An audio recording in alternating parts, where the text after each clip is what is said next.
So in the real estate industry, there are two main camps.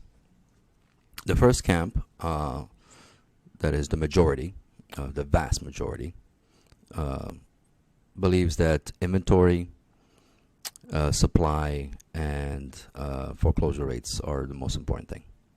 The second camp believes it's lending, availability of lending, liquidity, rates. That is the most important thing. I'm on the second camp, and we're outnumbered 1,000 to 1. And I understand the first camp because that's what they've been told. That's been the narrative since 2008. So it's been ingrained in their mind that it's all about supply, it's about inventory, about foreclosure rates. That's why we can't have another GFC. But I like to point out some facts. If we go back to 2006, what happened? So in 2006, we didn't have that many foreclosures. There was a jump from '05, but the monthly amount of foreclosures was not historically high compared to 2001, 2002. It was really not that high. Interest rates were not that high either. They averaged around 6.47%. Unemployment was not very high. It was hovering around 4.4%. So there were no real issues, and home prices were doing fine. They were still growing up.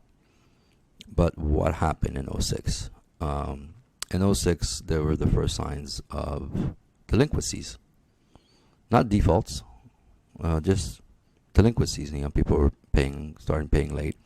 A lot of prime people that took out arms on variable rates, they were about to flip over and need to either kick up their interest rate or have to refinance. And at that point, we started having the first signs of issues.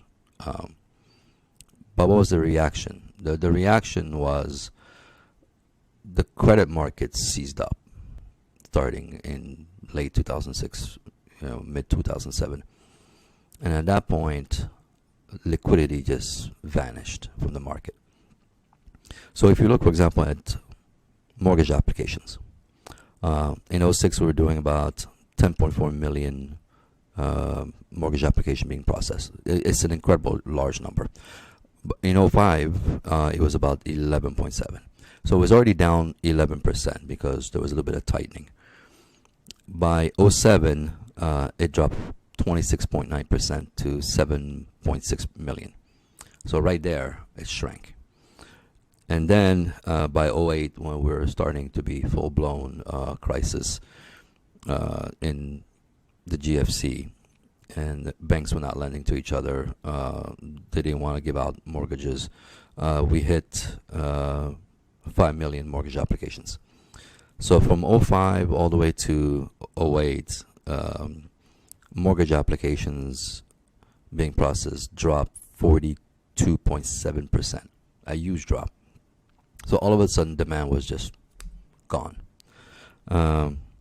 And the interesting part is, it didn't happen overnight. It was a slow bleed that accelerated. And the second thing is, foreclosures were not hitting the market yet. Foreclosures didn't really jump up to above historical levels until '08. We were doing 50 to 100,000 foreclosures starts a month. That was not higher than 2002. Only when we got into late stage 2007 and 2008 did we see 150,000, 200,000, and then in '09 we were looking at 300,000, 400,000 a month. It's like a huge number. So it's causality. What happened first is people were starting to be little bit delinquent. There was more, defaults, but they were not high enough compared to historical norms.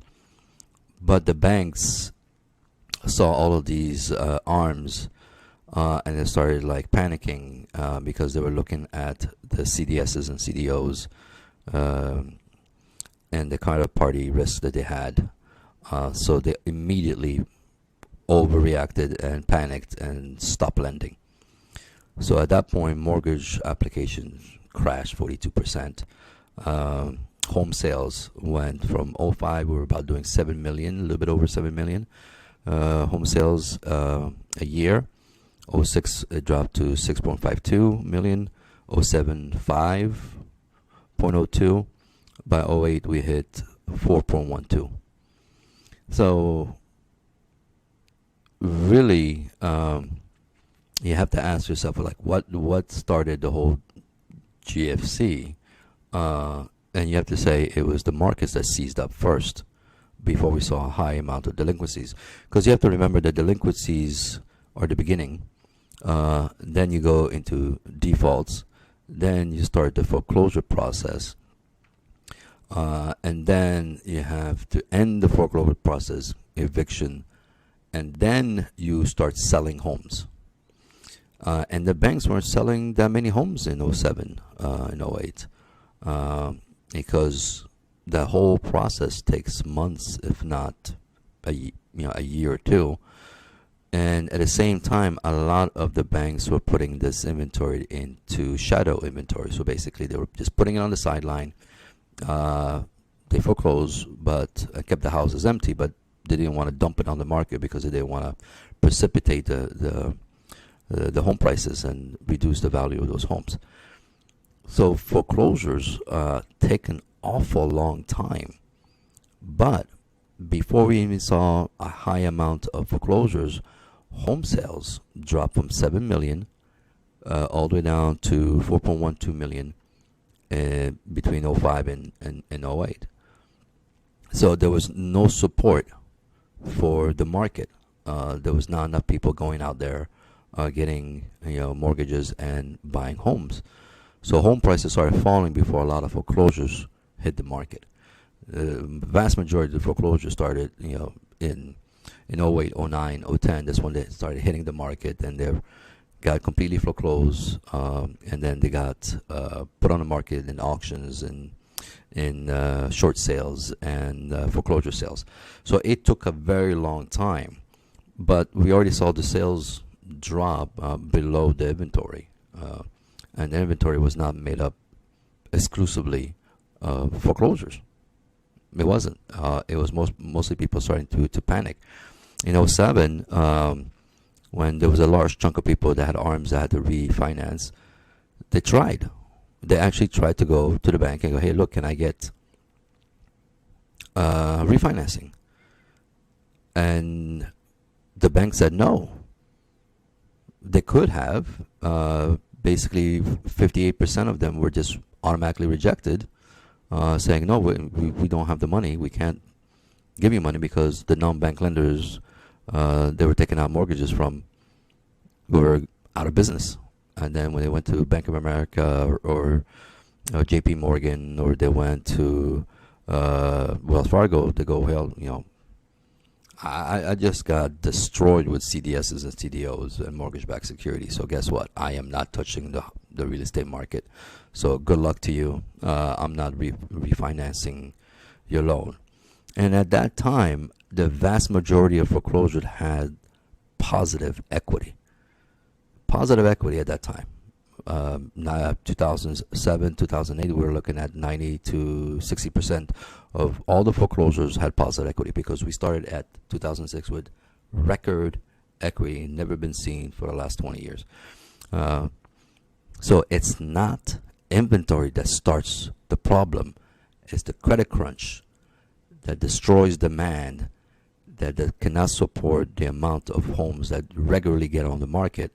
And then those prices go down, and then the ripple effects of not enough credit in the economy, with unemployment rising, and then at that point you get more foreclosures. Because if you look at the unemployment rate, 2006, 4.4%.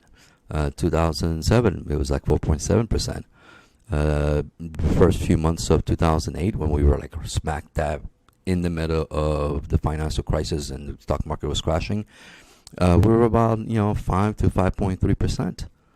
So unemployment was not there. If you look at today, where are we today? We're at 3.7 versus 4.4 in 2006. Mortgage applications are down, 25%. In '07, they were down 26.9%. And if you look at mortgage applications and extrapolate on a annualized basis, how many homes will end up being bought based on those mortgage applications if we keep the same constant rate? Well, we're looking at 4.18 million homes being sold.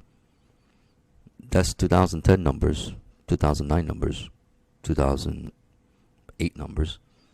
But we're going to have rising inventory.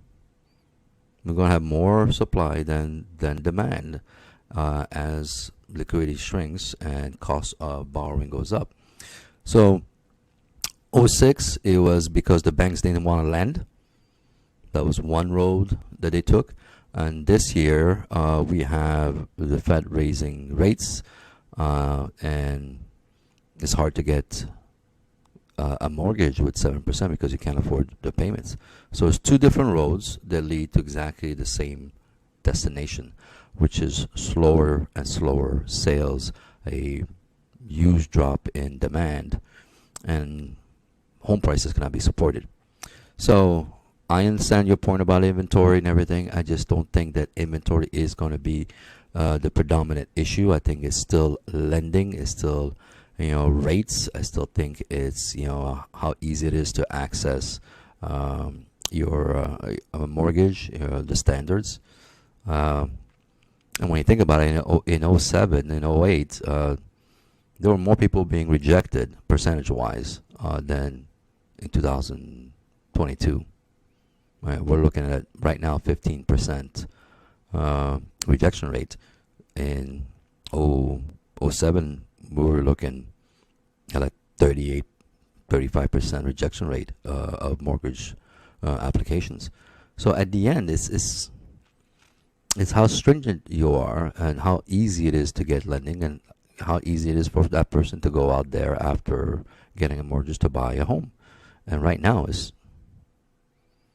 people can't afford it. So we're going to have exactly the same effect as 2008 as demand getting crushed and people can't buy home. So please try to erase that narrative of inventory, supply, foreclosure, and look at the causes, not the result. And at that point, I think you will switch over to the other side that believes that liquidity, rates, how it affects demand is the most important factor. And has always been the case. The 1990 crash, 1981 crash. Well, the 81 was not really a big crash, but like still the amount of homes sold was dropped by half. We didn't recover for years. 1949, same thing. So, yeah, history shows that liquidity matters, access to debt matters, rates matter, and they matter more than demand because nobody buys a home. Banks buy home.